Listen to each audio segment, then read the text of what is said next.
Shalom, Bapak Ibu Saudara yang dikasih Tuhan, boleh lambaikan tangan saudara. Artinya saudara siap untuk memuji Tuhan. Yang di rumah-rumah katakan Shalom. Haleluya, haleluya. Mari kita sudah masuk di bulan terakhir di tahun ini.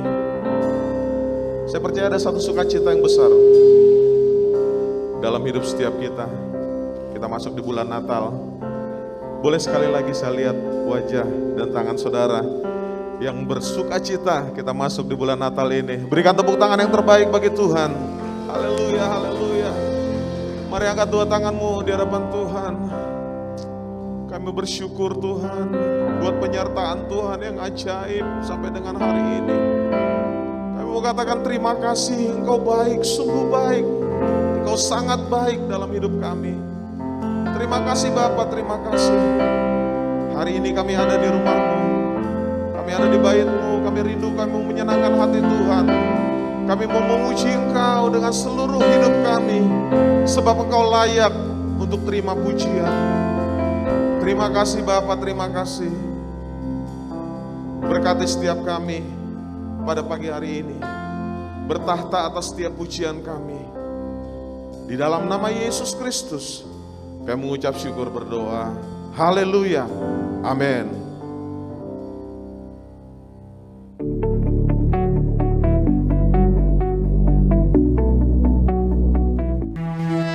Cool Prayer and Worship diadakan setiap hari Jumat jam 7:30 malam melalui aplikasi Zoom.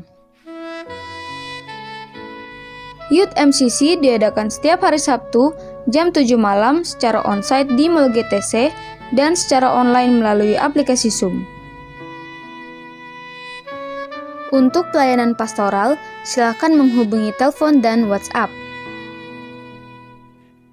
Untuk perpuluhan, misi, penginjilan, ucapan syukur, diakonia, dan lain-lain dapat ditransfer melalui rekening BCA berikut ini. Ibadah hari ini akan dilayani oleh Pendeta Vinda Ambita. Terima kasih atas pelayanannya. Mari kita dengarkan Voice of Pentecost.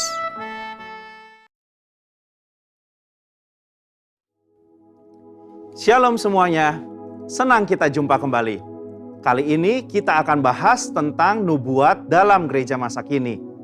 Mungkin kita pernah bertanya-tanya, buat apa sih nubuat? Apalagi buat gereja masa kini. Kan sudah ada Alkitab sebagai pegangan firman Tuhan. Lalu seberapa penting nubuat bagi gereja masa kini? Dan dari mana kita bisa mendapatkan nubuat tersebut? Serta bagaimana kita menguji sebuah nubuat? Mari kita bahas. Pada zaman Perjanjian Lama, nubuat disampaikan oleh para nabi yang diangkat Tuhan sendiri. Bentuknya berupa pesan, arahan, maupun peringatan Allah atas umat sehingga mereka bertobat dan hidup dalam kehendak-Nya. Mendengar dan melakukan yang disampaikan para nabi sama artinya dengan melakukan perkataan Allah. Oleh karena itu, pesan ini punya otoritas yang bisa dicatat dalam kitab para nabi sebagai firman Tuhan dalam Alkitab. Dalam Perjanjian Baru, ada juga orang-orang yang punya jabatan nabi seperti Yudas dan Silas dalam Kisah 15 ayat 32, Agabus dalam Kisah 21 ayat 10, dan beberapa lainnya. Tapi, bobot pesan yang disampaikan oleh Nabi Perjanjian Baru berbeda dengan Nabi Perjanjian Lama. Pada zaman Perjanjian Baru, Tuhan justru memilih dan mengutus para rasul sebagai media untuk menyampaikan pesan dan perkataannya. Pesan ini mendapat otoritas yang sama seperti nabi-nabi dalam Perjanjian Lama, sehingga apa yang mereka sampaikan punya nilai dan bobot kanon yang bisa dimasukkan sebagai firman Tuhan dalam Alkitab. Pada zaman ini, Allah memberikan jabatan dan karunia untuk bernubuat kepada umat pilihan-Nya, sehingga kita tetap bisa mendengar dan mendapatkan nubuat. 1 Korintus 12 ayat 27-28 menjelaskan bahwa kita adalah tubuh Kristus dan masing-masing anggotanya mendapatkan karunia khusus dari Tuhan, baik sebagai rasul, nabi, pengajar, dan seterusnya. Biasanya orang dengan jabatan nabi dan karunia bernubuat akan punya kemampuan untuk menangkap dan menyampaikan pesan berupa arahan, peringatan, maupun hal-hal khusus dari Tuhan, dan sifatnya pernyataan spontan. Kata pernyataan dalam 1 Korintus 14 ayat 37 berasal dari kata apokalipto, yang berarti penyingkapan. Berkenaan dengan hal tersebut, ada 5 poin penting yang harus diperhatikan. Pertama, pernyataan datang secara spontan, bukan sesuatu yang dibuat-buat karena ada pemikiran atau persiapan sebelumnya. 2, pernyataan datang secara pribadi kepada seseorang, bukan sesuatu yang timbul karena adanya situasi atau fenomena yang diketahui semua orang. 3, pernyataan datang dari Tuhan melalui Roh Kudus, bukan dari pikiran maupun kehendak pribadi. 4, pernyataan memberikan pengertian terhadap cara Tuhan memandang.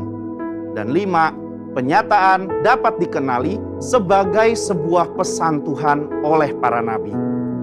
Akan tetapi, karunia bernubuat yang dimiliki oleh nabi dalam Perjanjian Baru dan gereja zaman ini berbeda dengan nabi zaman Perjanjian Lama. Karena mereka tidak memiliki otoritas yang setara dengan para rasul.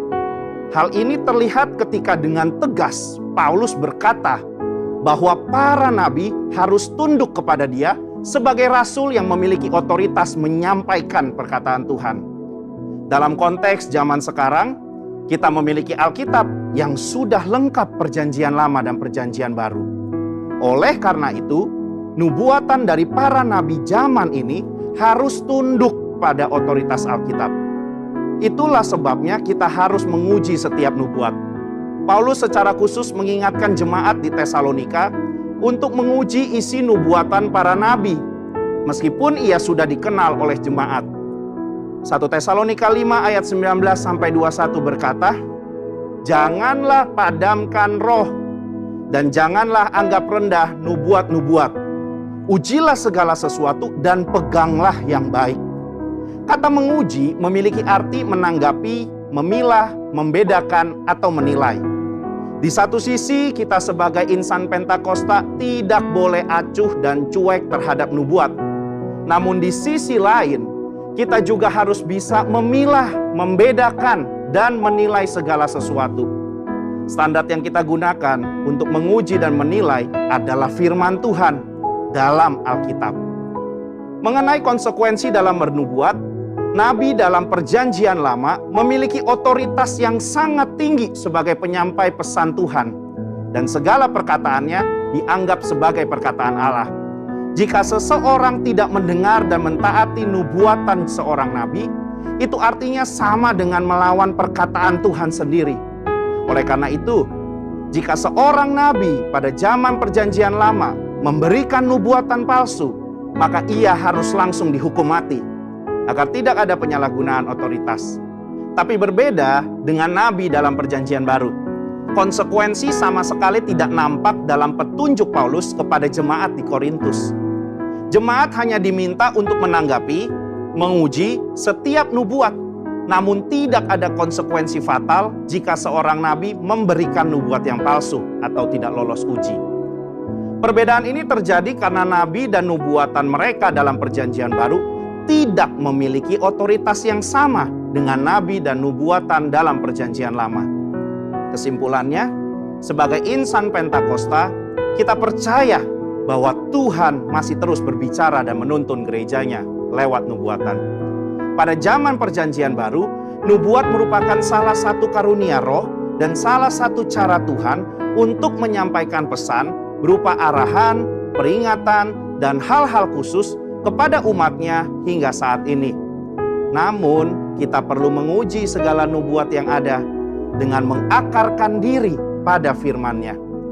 Biarlah kita menjadi pribadi yang peka dan senantiasa taat kepada perintah, arahan, maupun peringatannya, sehingga kita terus hidup berkenan kepadanya.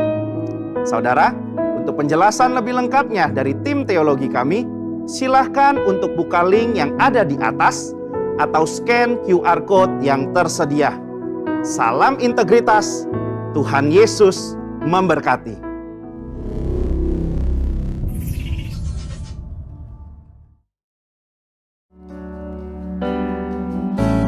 bersyukur buat kasih-Mu menyelamatkan hidupku. Oh Yesus, Tuhan dan Rajaku.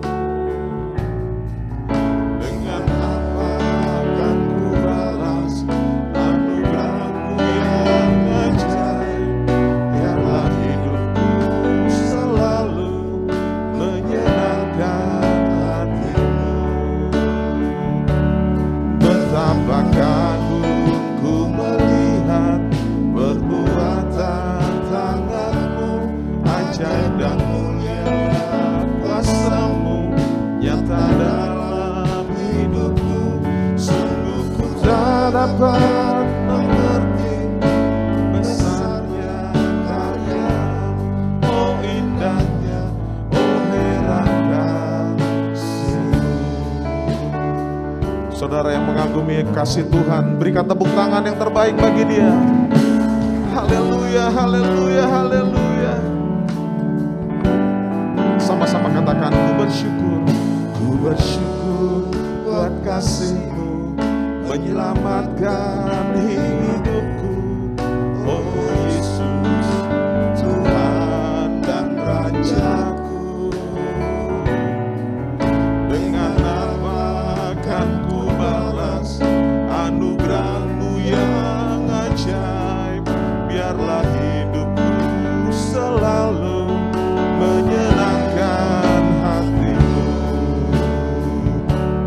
Betapa kagumku melihat perbuatan tangan-Mu, ajaib dan mulialah kuasa-Mu nyata dalam hidupku. Sungguh ku tak dapat mengerti besarnya karya-Mu, oh indahnya, oh herankan. Katakan betapa kagumku melihat perbuatan tangan-Mu, ajaib dan mulialah kuasa-Mu nyata dalam hidupku. Sungguh ku tak dapat mengerti besarnya karya-Mu, oh indahnya, oh heran. Katakan sungguh ku tak dapat mengerti. Sungguh ku tak dapat mengerti besarnya karya-Mu, oh indahnya, oh herankan. Sambil angkat tanganmu, katakan sungguh ku tak dapat mengerti besarnya karya-Mu, oh indahnya, oh herankan.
Mari sembah Tuhan, sembah Tuhan, sembah Tuhan. Haleluya, angkat hatimu bagi Dia. Naikkan syukur. Oh, syarabaya ralabalabalabalabalabalabalabalabalabalabaya. Haleluya, haleluya.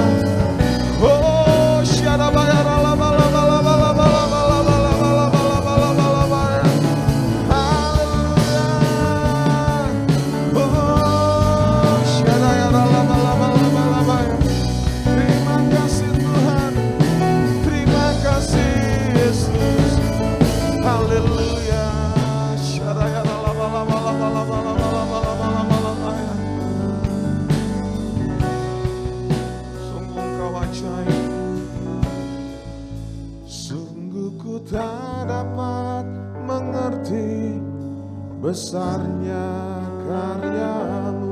Oh indahnya, oh herankah. Mari katakan dengan sungguh, katakan. Sungguh ku tak dapat mengerti besarnya karyamu. Oh indahnya, oh herankah. Oh sungguh ku tak dapat mengerti. Sungguh ku tak dapat mengerti besarnya karyamu. Oh indahnya, oh herankah. Angkat tangan kita katakan, sungguh ku tak dapat mengerti besarnya karyamu. Oh indahnya, oh heran kasih-Mu. Katakan sekali lagi, sungguh ku tak dapat mengerti besarnya karyamu. Oh indahnya, oh heran kasih-Mu.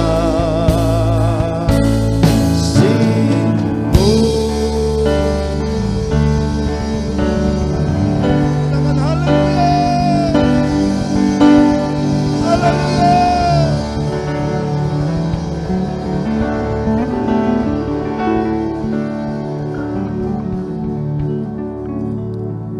Kami bersyukur, kami menikmati hadirat-Mu, sukacita-Mu, kasih-Mu yang dicurahkan buat kami pagi ini. Tuhan, kami siap untuk diberkati dengan pesan-pesan-Mu ya Abah. Dalam nama Yesus, amin.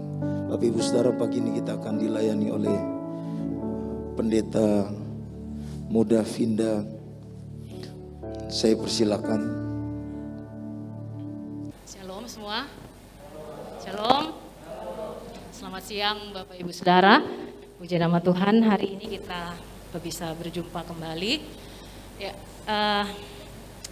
senang sekali kita boleh ketemu siang hari ini, dan karena ini sudah memasuki bulan Natal, jadi hari ini saya akan mengajak kita untuk merenungkan bersama-sama tentang kisah Natal. Kalau di sekolah minggu, mulai minggu ini kita sudah membicarakan mengenai Natal. Ya, hari ini mulai Raja Damai kalau tidak salah, besok kemudian ada Gembala dan seterusnya, pokoknya bulan Natal. Nah, saya juga rindu untuk bersama-sama kita bisa merenungkan daripada pesan Natal, karena banyak kali kita merayakan Natal, tapi banyak juga mungkin karena setiap tahun gitu ya, setiap tahun kita merayakan Natal, jadi banyak orang-orang Kristen juga sepertinya kurang paham, atau ya karena selalu lah begitu. Nah, karena itu kita mau lihat sama-sama. Ada sebenarnya 3 hal yang negatif. Mudah-mudahan kita tidak seperti itu. Tapi saya pribadi seperti itu, Bapak Ibu Saudara. Jadi orang memaknai Natal itu seperti sebuah suasana sentimental. Ya, kenapa saya sebut sentimental? Karena kalau Natal itu pikiran kita langsung kita mau kumpul keluarga, iya kan? Kita pikirkan hadiah Natal, kita kumpul, kita senang gitu. Saya betul-betul memang dalam 1 tahun, 2 tahun Saya terus merenungkan apa sih Natal itu. Gitu. Ya. Hal yang kedua yang negatif biasanya itu kalau di kalangan saya nggak mau bilang hamba Tuhan, saya lah gitu. Dulu waktu saya sebutnya itu horor. Kenapa horor? Waktu saya masih pelayanan di sekolah Alkitab, Bapak Ibu Saudara, saya diberitahu begini. Kalian anak-anak sudah biasa minta izin, Bu. Kan bulan 12 saya pulang kampung ya, gitu. Terus saya pikir-pikir juga, iya ya, saya juga mau dong. Soalnya saya enggak pernah, sejak saya pelayanan nih, jarang saya kumpul sama orang tua saya. Waktu itu. Terus pimpinan sekolah saya bilang gini, kalian semua ya, kalian tuh hamba Tuhan. Jangan pernah berpikir bahwa Natal itu adalah kalian akan kumpul dengan orang tuamu di kampung. Karena satu kali nanti kalian akan menjadi hamba Tuhan, gembala. Jangan pernah berpikir bahwa Natal itu kalian pulang kampung. Bapak Ibu jemaat ditinggal dulu ya, Bapak Gembala sama Ibu Gembala mau pulang kampung dulu ketemu sama orang tua. Natal itu adalah tempat kerjanya hamba Tuhan. Oh itu saya dikasih tahu. Saya dengar begitu Bapak Ibu Saudara, waduh susah nih minta izin. Sampai waktu saya sudah menikah, suami saya bilang begini, itu dulu ya, saya dengar kata-kata itu, saya bilang, wih enggak bisa kawin sama pendeta ini. Berbahaya kalau kawin sama pendeta, ternyata enggak ada liburannya. Puji Tuhan dia tidak mundur Bapak Ibu Saudara. Itu seperti horor gitu buat kami. Waduh, Natal yang tadinya kita pikirnya itu sebuah peristiwa yang begitu nyaman gitu enak. Jadi horor gitu. Nah, yang ketiga itu Natal itu satu kondisi yang ini ada perayaan besar. Perayaan besar ini.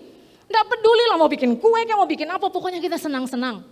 Kemarin saya dengar ada satu peristiwa, saya belum cari tapi ada orang yang bilang begini.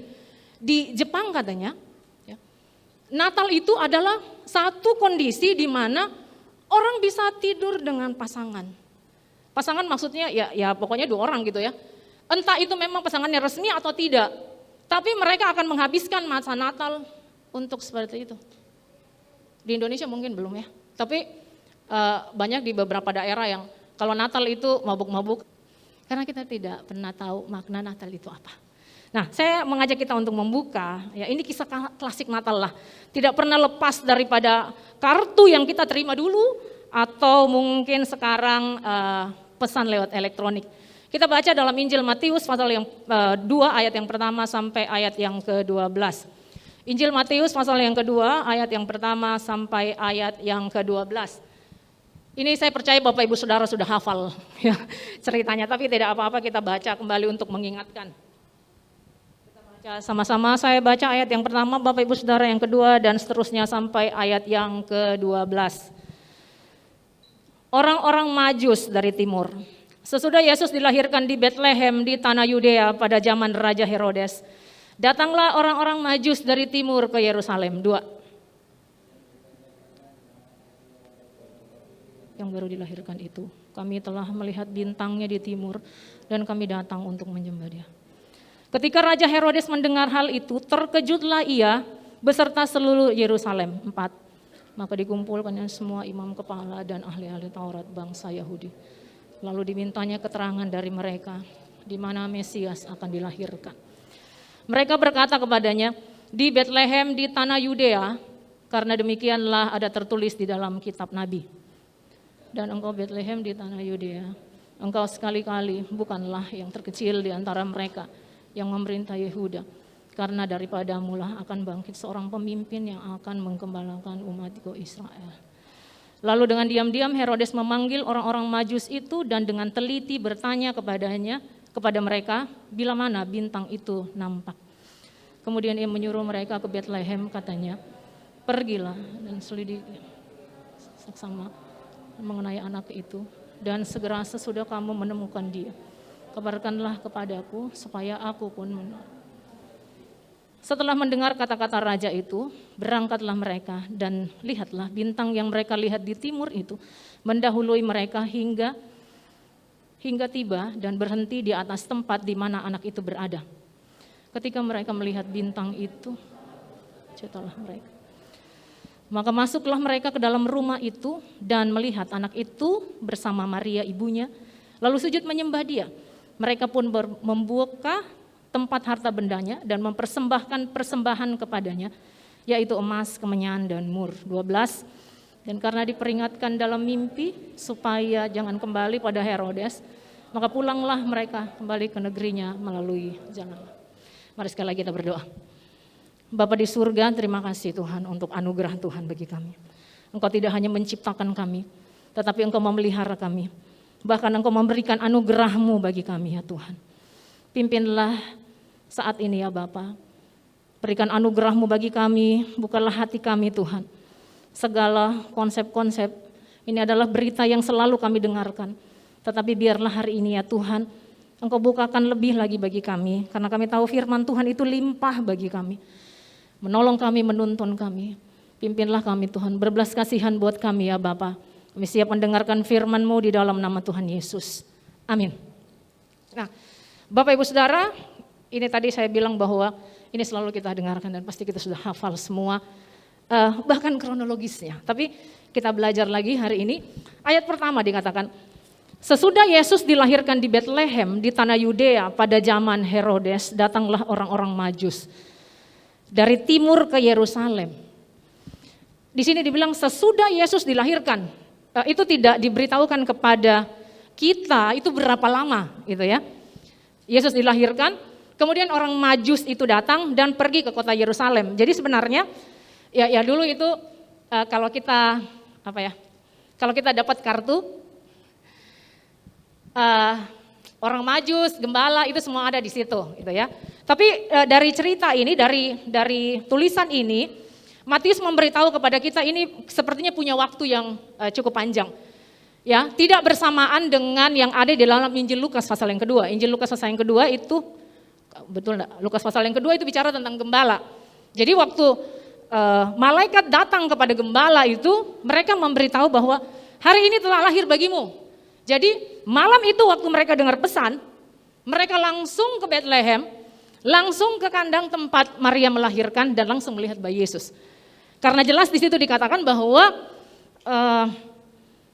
inilah tandanya, kamu akan menemukan bayi di dalam palungan terbungkus dengan lampin. Jadi mungkin saja ya, banyak bayi juga yang lahir pada waktu ini.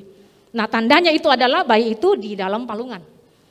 Nah kenapa juga saya pikir Bapak Ibu Saudara, kenapa ini, saya tidak bicara soal gembala tapi saya perlu menjelaskan ini. Dikatakan inilah tandanya, karena ternyata itu profesi gembala pada zaman itu bukan profesi yang diminati. Walaupun orang Yahudi itu punya nenek moyang itu gembala, Yakub gembala kan. Tapi pada zaman itu ternyata itu bukan profesi yang populer, yang orang mau. Orang tidak mau.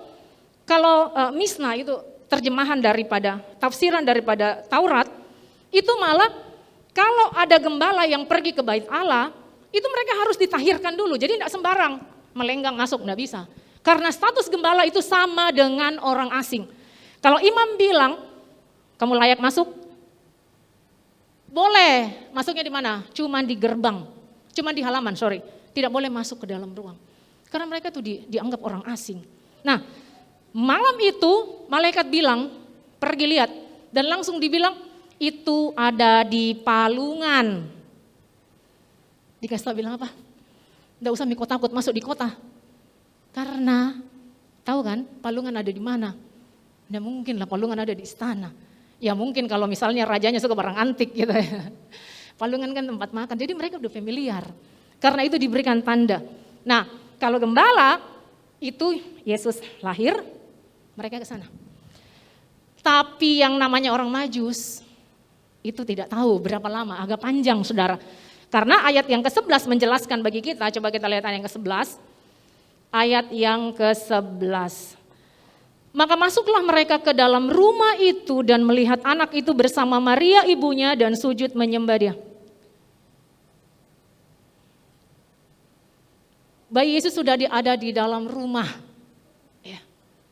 Sudah ada di dalam rumah. Jadi bukan kemungkinan, memang bukan bayi lagi. Ya. Memang Alkitab tidak memberitahu berapa lama Maria dan Yusuf itu di dalam kandang itu. Tetapi di sini katakan bahwa anak itu Jadi sudah besar. Dan kemudian ayat yang ke-7 bilang begini. Lalu dengan diam-diam Herodes memanggil orang Majus itu dengan teliti bertanya kepada mereka, bila mana bintang itu nampak? Kapan bintang itu nampak? Kenapa ada ditulis begini? Karena Herodes mulai menghitung Bapak Ibu Saudara. Ini anak nih umurnya berapa? Dan itu dijelaskan di perikop selanjutnya di ayat yang ke-16. Ketika Herodes tahu bahwa ia telah diperdaya oleh orang-orang Majus itu, ia sangat marah.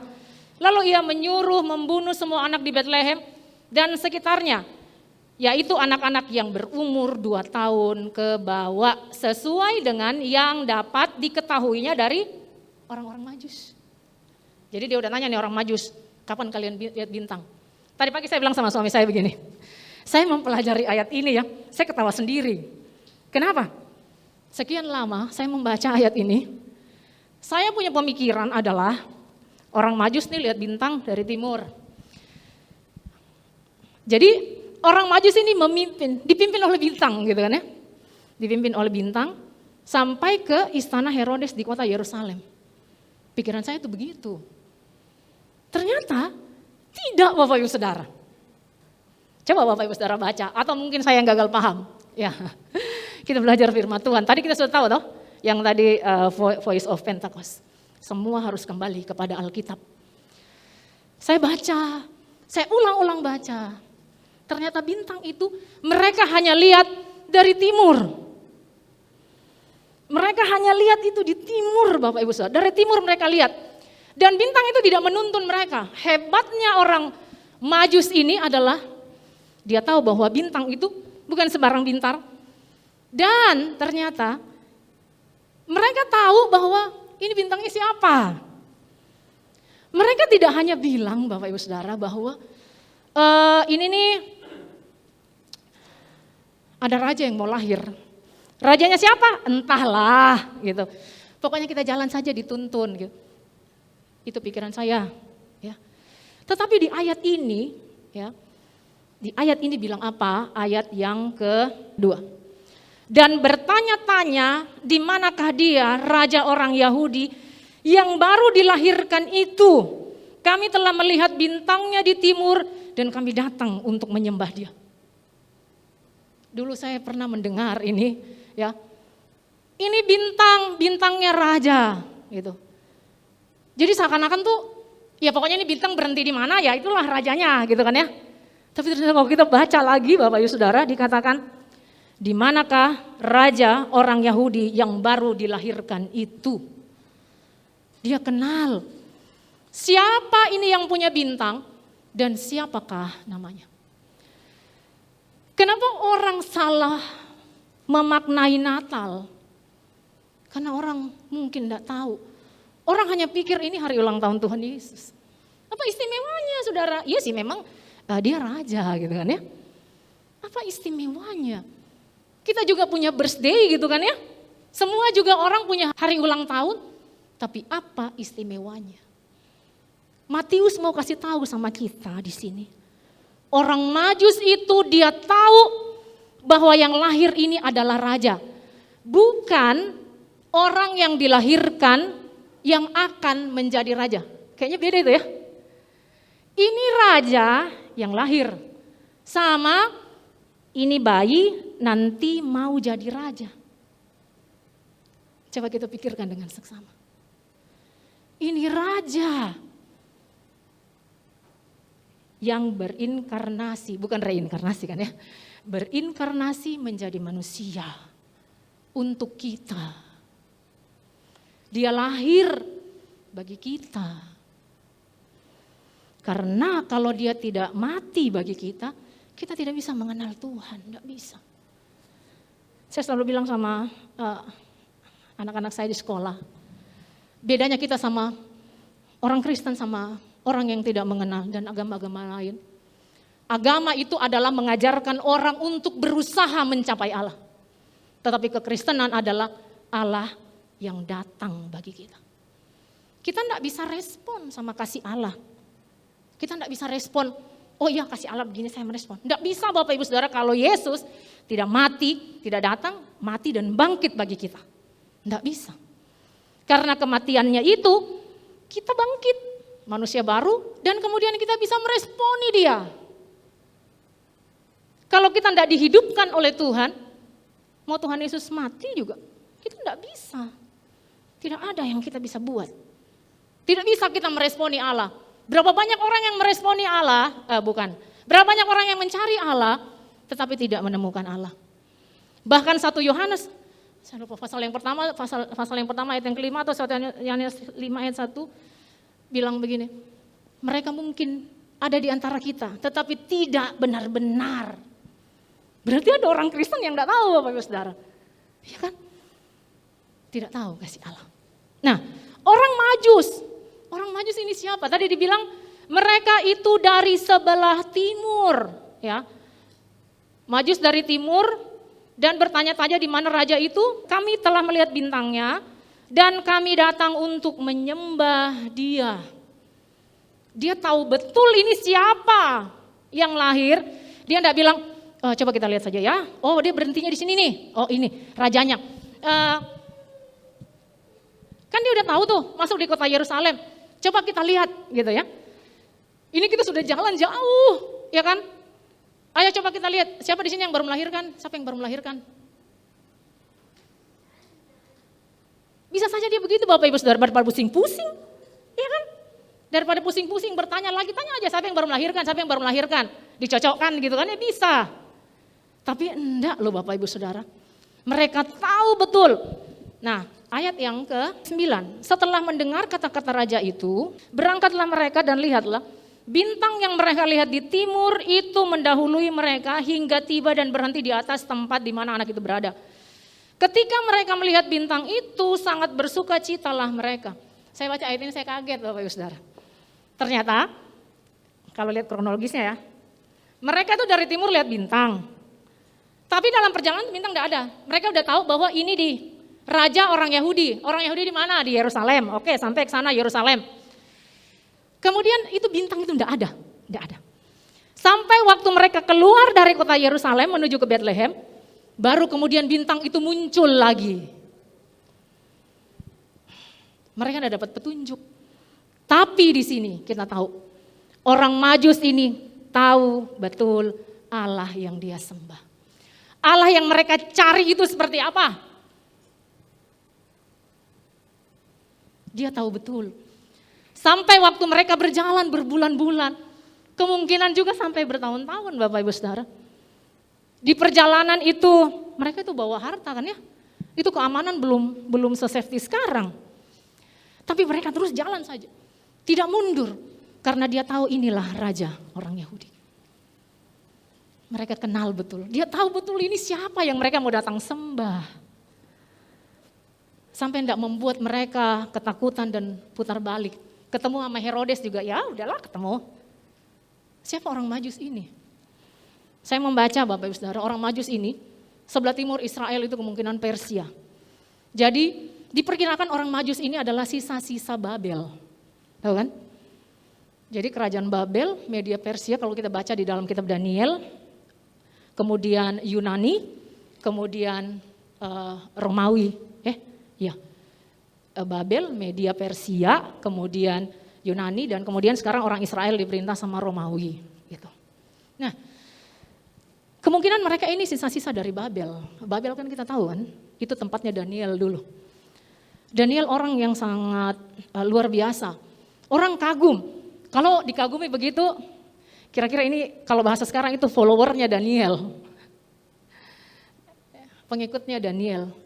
Daniel mungkin bisa menceritakan itu bisa diterima karena memang orang-orang mereka ini Babel. Karena itu kalau kita baca Daniel pasal yang pertama, di situ Daniel sama teman-temannya diajar tentang bahasa Kasdim. Kayaknya budaya mereka itu tinggi sekali gitu ya.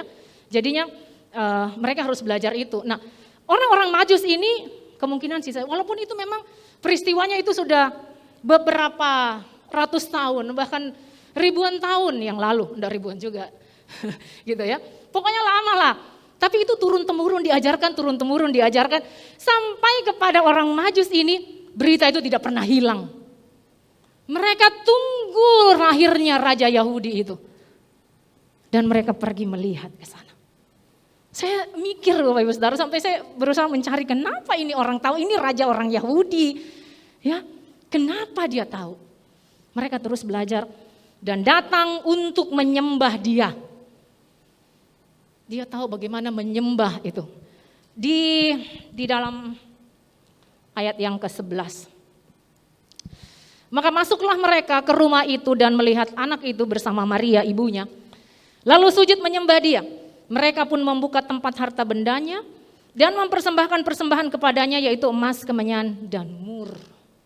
Saya tidak mau bicara soal ini, tapi tidak apa-apa saya singgung sedikit. Emas, kemenyan, dan mur. Itu adalah persembahan di daerah timur yang dipersembahkan kalau kita ketemu orang besar. Kalau kita ketemu raja, itu persembahannya. Emas kita tahu dong, emas. Ya. Tapi kemenyan dan mur ini kita kayaknya kurang familiar. Kalau kemenyan di dalam kitab Bilangan, kitab waktu Tuhan memberitahu Musa bagaimana membuat bait suci, di situ dikatakan ambil kemenyan, adalah ya situ, ambil kemenyan untuk dibakar di dalam ruang kudus gitu. Itu kemenyan untuk supaya wangi. Tapi mur itu katanya untuk membalsam orang mati. Loh, ini bayi baru lahir tapi kenapa untuk kematian gitu ya. Saya tidak menafsir yang jauh Bapak Ibu Saudara. Tetapi memang ini selalu ada 3 benda ini. Kenapa? Karena ini barang bernilai tinggi. Karena itu dipersembahkan kepada raja. Apa yang Matius mau bilang di sini buat kita? Bahwa orang Majus itu tahu betul menghargai Tuhan. Dia tahu betul ini siapa yang dia mau sembah, ini raja. Seperti apa kita melihat Tuhan hari-hari ini? Itu yang menjadi perenungan kita di Natal ini. Apakah dia masih menjadi raja dalam hidup kita? Ataukah sudah bukan lagi, Bapak Ibu Saudara? Orang Majus ini orang, kalau mereka tidak kaya, biasa disebut mereka itu raja, ya. Raja-raja karena sudah tidak ada satu kerajaan yang besar pada waktu itu ya. Mungkin sama, saya suka nonton film ini Saudara. Jadi di sana banyak kastil-kastil gitu ya. Dan itu kalau Bapak Ibu Saudara cari filmnya itu kalau Natal, suasana salju kan di sana. Jadi banyak menandakan bahwa di sana banyak kerajaan-kerajaan. Jadi itulah negara itu sampai hancur karena mereka berebutan kekuasaan. Nah, kemungkinan di orang Majus nih banyak juga yang seperti itu. Mereka ini termasuk raja-raja. Mereka punya harta benda. Dia tahu menghormati. Saya ini raja, tapi saya datang untuk menurunkan diri saya. Saya ini raja di dunia, tapi saya menurunkan diri saya untuk menyembah raja di atas segala raja. Walaupun ya, waktu dia masuk, ternyata bukan di kota Yerusalem, rajanya ada di mana? Di Bethlehem. Begitu sampai rumahnya sederhana, tapi mereka sungguh-sungguh mengenal Tuhan. Sungguh-sungguh mengenal siapa yang dia cari. Raja George kedua, Saudara. Kalau Saudara tahu lagu Haleluya Chorus ya, Haleluya Chorus. Haleluya, ya kayak gitu. Kalau sekarang mungkin kalau kita nonton gitu, kita disuruh berdiri, gitu kan, memberikan penghormatan karena itu lagu tentang Mesias. Tapi itu konon kabarnya, waktu pertama kali dinyanyikan itu ada Raja George kedua, ada satu kalimat dia langsung berdiri tanpa disuruh, Bapak Ibu Saudara. Langsung dia berdiri memberikan penghormatan. Dia tahu bahwa walaupun saya raja sebagai penguasa daripada Inggris Raya, tetapi kalau dia pencipta langit itu ada di sini, saya harus berdiri dan memberikan penghormatan kepada dia. Biar kita menjadi perenungan buat kita. Kita memaknai Natal seperti apa? Masihkah kita menghormati Tuhan itu sebagai raja? Ataukah kita hanya menghormati dia sebagai orang yang memberikan apa yang kita mau? Tidak saya mau bilang Saudara ya, tapi saya selalu bilang sama suami saya begini. Saya kadang-kadang bingung lihat sekarang, kayaknya agak sulit membedakan antara pendeta dan motivator. Iya kan? Orang Kristen juga suka begitu, dimotivasi. Tapi apakah itu kembali kepada firman Tuhan? Yang penting saya bahagia. Saya senang kok. Saya bersuka cita waktu dengar itu. Kalau kita mau cari bahagia, bersuka cita. Matius pasal yang ke-5 ya, ucapan bahagia bilang apa? Jauh sekali daripada apa yang kita mau Bapak Ibu Saudara, jauh. Tapi itu yang Tuhan Yesus ajarkan. Ucapan berbahagia itu. Orang Majus waktu dia lihat rumah ini sederhana, ini anak begini. Coba saudara pernah memikirkan enggak, Tuhan Yesus itu anak-anaknya seperti apa?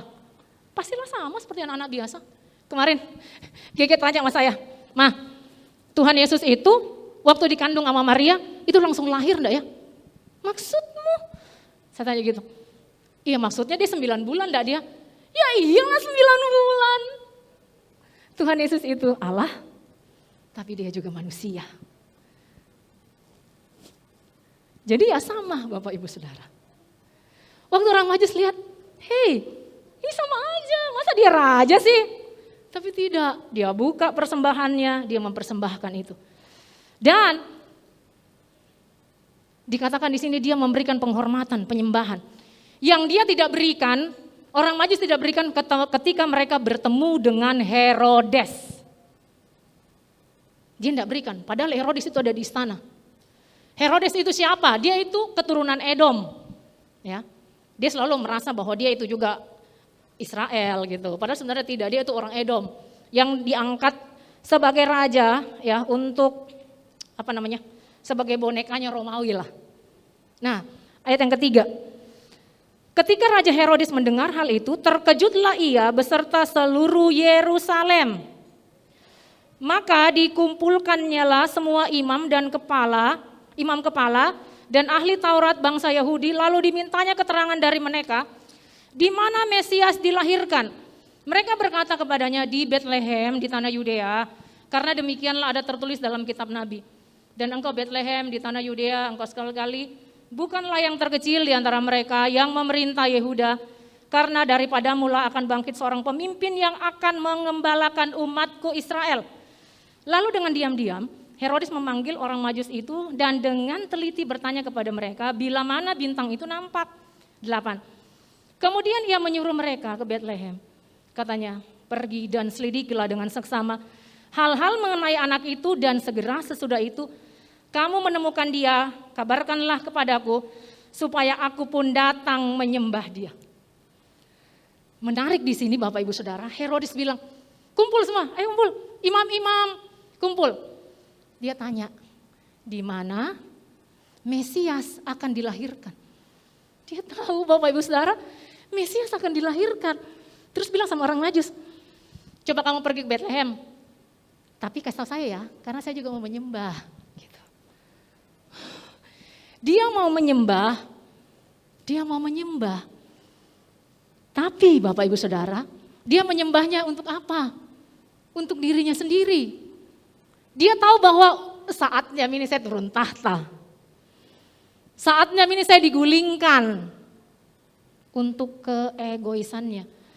Dia mau untuk mempertahankan kerajaannya. Padahal dia tahu itu Mesias yang dijanjikan selama ini. Walaupun Herodes ini adalah orang yang tidak benar, tapi mari kita belajar sama-sama. Bahwa mungkin saja orang tidak bisa memaknai Natal dengan benar karena seperti Herodes untuk kepentingannya. Saya hanya mau menyembah Tuhan kalau dia memberikan saya sesuatu yang baik buat saya. Kalau enggak, oh sorry deh, saya mencari yang lain saja. 2 minggu yang lalu saya sharing di sekolah minggu mengenai Ahab dan Elia. Orang Israel semua sudah ikut Ahab, sisa Elia seorang diri. Orang Israel memang itu modelnya yang mana tolong saya kan kekeringan, jadi ya Baal lah. Ya walaupun memang sebelumnya mereka sudah Baal gitu. Baal kan dewa kesuburan. Jadi mereka menyembah terus Baal. Kita merenungkan Natal Bapak Ibu Saudara. Kita jangan seperti Herodes, tahu Allah, tahu. Tapi kita menyembah dia tidak dengan semestinya. Menyembah hanya untuk diri kita sendiri. Untuk keegoisan kita. Orang ateis itu ya, mereka mengkritik orang-orang beragama itu karena dia bilang, ini orang-orang beragama nih, dia menyembah Tuhan sesuai dengan imajinasinya.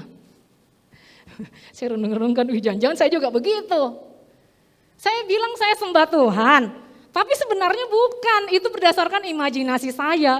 Serem sekali saudara ya, seram. Tadi Voice of Pentecost kasih ingat kita semua kembali kepada firman Tuhan. Uji segala sesuatu kembali kepada firman Tuhan. Jangan sampai kita berjalan, tahu-tahu, oh ternyata bukan yang saya sembah nih. Walaupun saya sebutnya itu. Sudah lanjutkan sendiri. Ya. Herodes. Kemudian yang terakhir di sini kita lihat ya, ayat yang ke-5. Mereka berkata kepadanya di Betlehem, di tanah Yehuda, karena demikianlah ada tertulis. Ini kutipan dari Mika pasal yang pertama ayat yang ke-5. Bapak Ibu Saudara yang dulu sekolah minggu, setiap Natal suka baca ayat, selalu ini. Mika pasal yang pertama ayat yang ke-5. Demikianlah engkau hai Betlehem Efratah yang terkecil. Itu dikutip sama imam-imam dan ahli Taurat, bahwa disitulah akan lahir Mesias. Tapi lucunya Bapak Ibu Saudara, kalau baca sampai terakhir, tidak ada satu pun dari antara mereka yang menjadi tour guide-nya ini orang Majus. Kan harus tahu dong ya. Kan dikatakan tadi gempar Yerusalem dan istananya Herodes. Tapi tidak ada orang Yehuda, imam-imam yang ikutan ke sana. Ya toh? Tidak ada mereka. Mereka tahu nubuatan ini, tapi sama sekali mereka itu tidak ngeh. Mungkin bahasa kita kurang pekah gitu ya, bahwa betul ini Mesias. Kenapa? Kenapa mereka tidak ngeh? Saya waktu baca ini saya bilang ini bintang ini cari gara-gara kayaknya. Kenapa tidak langsung bawa ini orang Majus tuh langsung ke Betlehem saja? Kenapa harus ke situ? Supaya bikin gempar semua orang. Matius mau kasih tahu sama kita gini. Kadang itu terlalu heboh. Pada akhirnya bukan di situ. Kita tidak ada reaksi apa-apa. Para imam juga. Kenapa? Mereka gagal fokus. Ayat yang ke-6, ayat bagian terakhir dibilang. Karena daripadamu lah akan bangkit seorang pemimpin yang akan menggembalakan umatku Israel. Fokus mereka itu adalah raja yang mau datang ini dengan kekuatan militer. Powerful. Kalau enggak Bethlehem, ada mega kerajaan di situ. Enggak ada Enggak ada keturunan Daud yang bangkit. Enggak ada. Ya kan? Enggak ada. Pemahaman mereka bahwa ada anak yang lahir, nanti akan menjadi raja. Tapi buat orang Majus, Allah, raja itu yang lahir, itu beda. Karena itu reaksinya beda Bapak Ibu Saudara. Mereka enggak mau, oh iya ya, siapa tahu itu Mi, ayo kita pergi. Tahu enggak kota Bethlehem di mana? Ayo kita pergi sama-sama. Enggak Bapak Ibu Saudara. Mereka diam saja. Tenang-tenang seperti tidak ada apa-apa. Karena mereka gagal paham. Fokusnya, ini Allah yang besar yang mau lahir nih. Mesias, punya kekuatan militer. Ya. Tapi balik lagi memang itu adalah anugerah Tuhan. Ya. Ini orang asing, orang Majus nih. Gembala itu juga. Tuhan memberikan anugerah untuk mengerti dia itu siapa. Imam sekalipun dia ada di rumah Tuhan. Mereka itu mungkin rohaninya mati. Bapak Ibu Saudara. Belum dibangkitkan. Karena itu Nikodemus bilang, ketemu sama Tuhan Yesus dan bilang, bagaimana caranya? Supaya saya melihat kerajaan Allah. Banyak lagi ceritanya itu Bapak Ibu Saudara. Nanti Bapak Ibu Saudara baca Yohanes pasal yang ketiga kalau nggak salah. Ya. Karena orang-orang sudah rohaninya mati. Menanti-nanti Mesias yang mereka harap. Mungkin mereka, tadi pagi saya pikirkan ini. Mungkin hanya mereka juga pikir gini. Kami kan imam. Masa kita nggak dikasih tahu? Kalau bahasa sekarang, kita kan punya lapak di surga, Bo. Harusnya kami dulu dong yang tahu. Bukan kamu. Kamu siapa? Orang dari timur, enggak masuk. Enggak masuk keturunan yang dijanjikan itu. Itu anugerah Tuhan. Nah karena itu Bapak Ibu Saudara, mari kita memaknai Natal dari apa yang kita baca pagi hari ini. Hormatilah Tuhan sebagai Raja.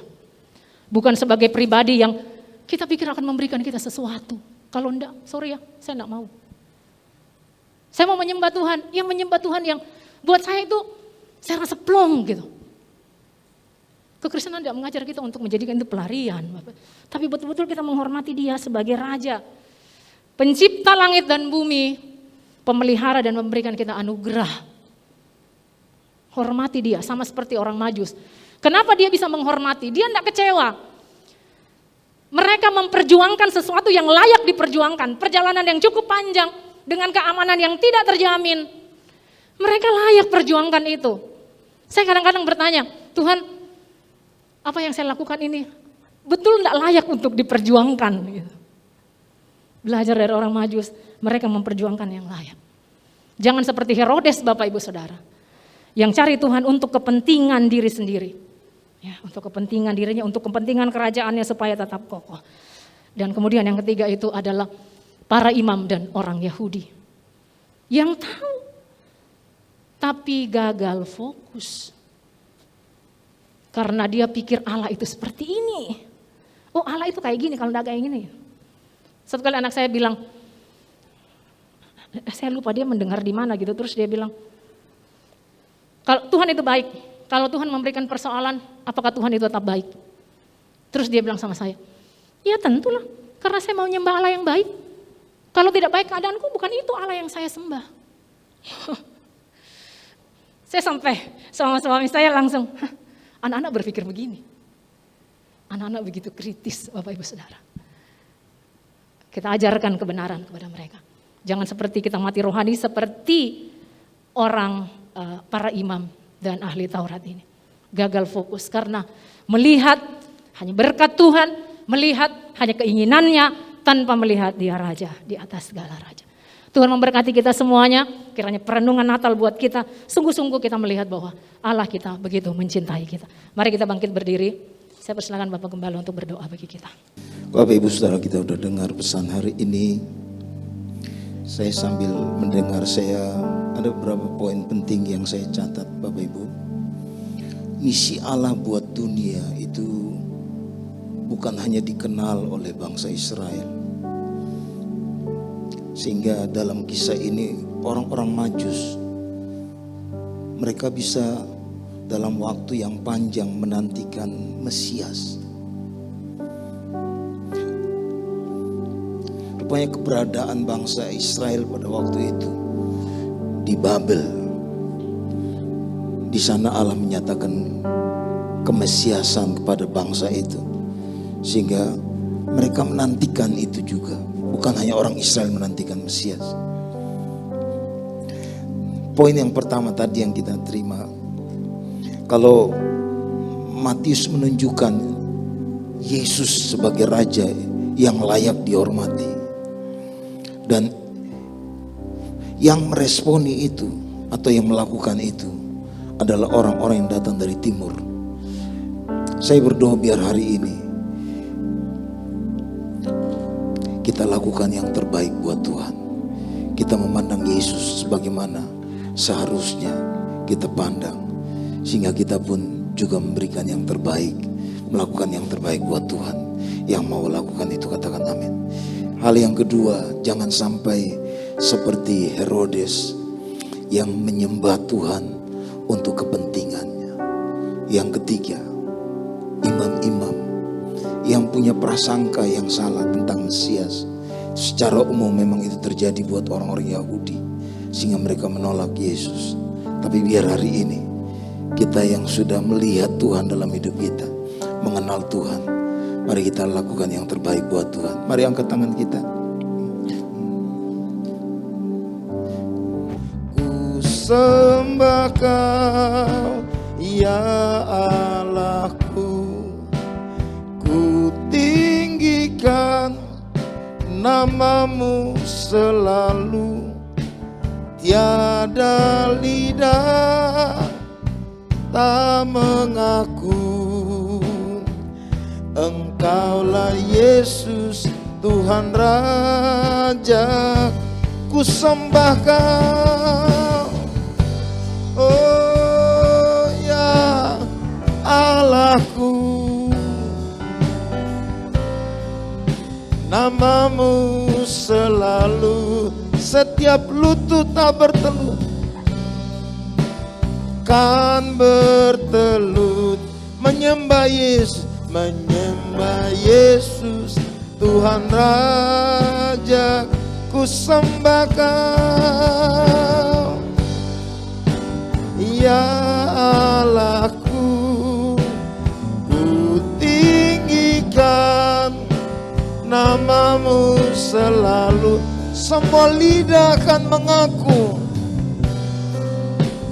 kan mengaku. Engkaulah Yesus Tuhan Rajaku, Engkaulah Yesus, Engkaulah Yesus Tuhan Rajaku,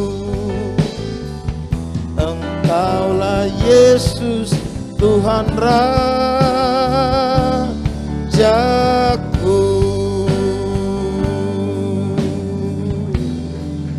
Mari kita sembah Tuhan.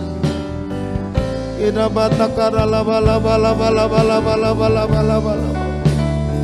Sikada bara laba laba laba laba laba laba laba laba. Oh, da bara laba laba laba laba laba laba. Ida bara laba laba laba laba laba laba laba laba laba. Kami beri hormat bagimu, kami agungkan Engkau, kami masyurkan namamu. Haleluya. Ida bara laba laba laba laba laba laba laba laba laba. Oh, da bara laba laba laba laba laba laba laba laba. Mari katakan sekali. Ku sembah Kau ya Allahku, ku tinggikan namamu selalu, tiada lutut tak bertelut menyembah Yesus Tuhan Rajaku. Ku sembah Kau ya Allahku, ku tinggikan namamu selalu, semua lidah kan mengaku. Engkaulah Yesus Tuhan Rajaku, Engkaulah Yesus Tuhan Rajaku. Katakan sekali lagi. Engkaulah Yesus Tuhan Rajaku.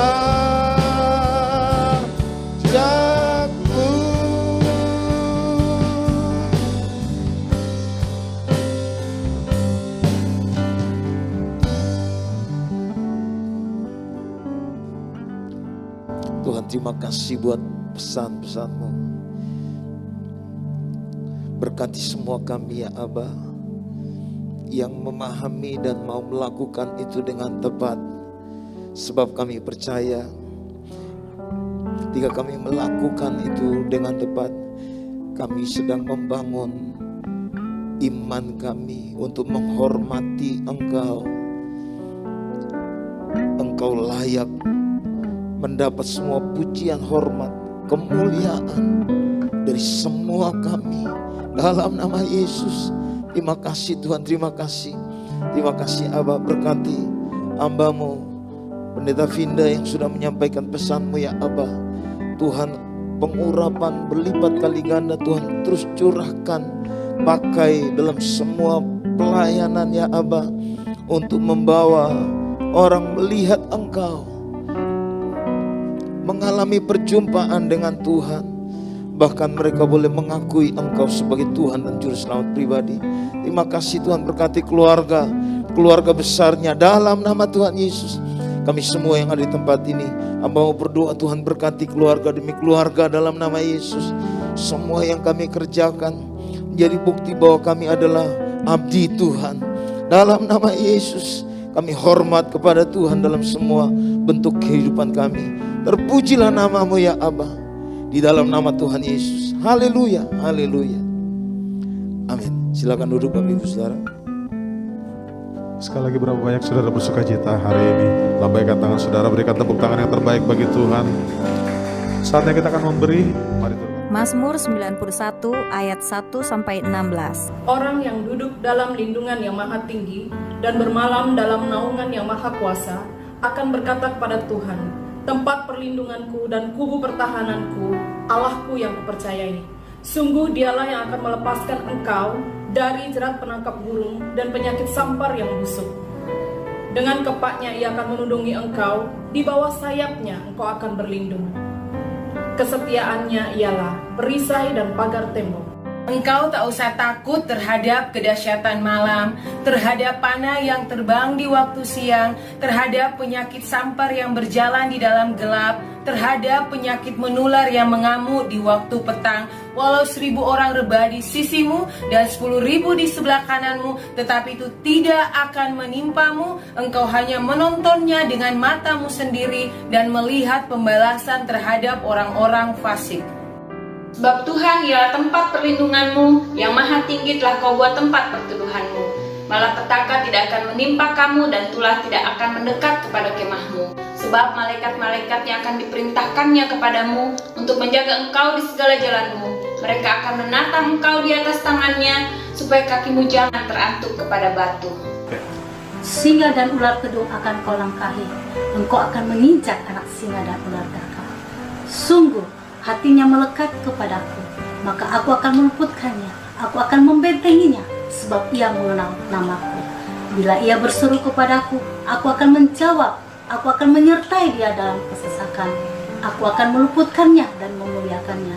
Dengan panjang umur akan kukenyangkan dia, dan akan kuperlihatkan kepadanya keselamatan daripadaku. Amin. Tuhan Yesus memberkati. Mari kita deklarasikan Pentakosta ketiga. 1. Pentakosta ketiga adalah pencurahan Roh Kudus yang dahsyat di zaman ini, melebihi yang terjadi di Azusa Street. 2. Pentakosta ketiga akan mengakibatkan penuaian jiwa yang terbesar dan yang terakhir sebelum Tuhan Yesus datang kembali. 3. Pentakosta ketiga akan membangkitkan generasi Yeremia, yaitu anak-anak muda yang dipenuhi Roh Kudus, cinta mati-matian kepada Tuhan Yesus, tidak kompromi terhadap dosa, dan akan bergerak untuk memenangkan jiwa. 4. Pentakosta ketiga lahir di Indonesia dan bergerak ke bangsa-bangsa. Gerakan ini dari timur ke barat dan akan kembali ke Yerusalem. 5. Pentakosta ketiga akan memberikan kuasa untuk menyelesaikan amanat agung, dan setelah itu Tuhan Yesus datang kembali. Kita naikkan dua-dua syafaat kita. Mari Bapak Ibu kita satukan hati. Terima kasih Tuhan, kami mengucap syukur untuk segala kebaikan yang Tuhan berikan kepada kami Tuhan. Terima kasih Tuhan untuk kasih setia-Mu Tuhan menyertai kami sepanjang hari Tuhan. Terima kasih untuk lawatan Tuhan terjadi di tempat ini Tuhan. Engkau berkati Tuhan hamba-Mu Pendeta Vinda telah menyampaikan isi hati Tuhan, sehingga jadi berkat bagi kami semua Tuhan. Terima kasih Tuhan, kami juga minta perlindungan Tuhan secara khusus untuk Bapak Rohani kami Tuhan, Pendeta Insinyur Niko Nyoto Darjo beserta keempat wakilnya, serta karyawan kami Pendeta Bus Sastra dan Pendeta Ishak Moses, hamba-Mu yang di GBMCC Tuhan. Minta perlindungan khusus Tuhan, Kau berkati setiap pelayanan hamba-hamba-Mu Tuhan dimanapun berada Tuhan, sehingga jadi berkat bagi kami semua.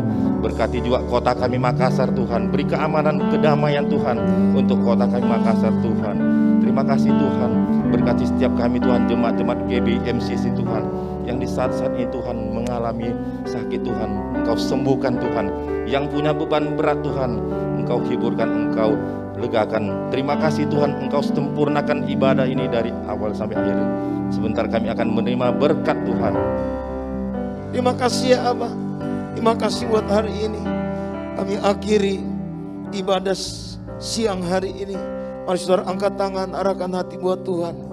Terimalah berkat berlimpah-limpah dari Allah Bapa, kasih yang sempurna dari Tuhan Yesus Kristus, kuasa Roh Kudus menyertai kita semua. Saat ini lagi sampai Maranatha, Yesus datang menjemput semua orang percaya, bahkan kekal selama-lamanya. Mari yang terima berkat Tuhan Yesus sama-sama katakan, amin, amin, amin, amin.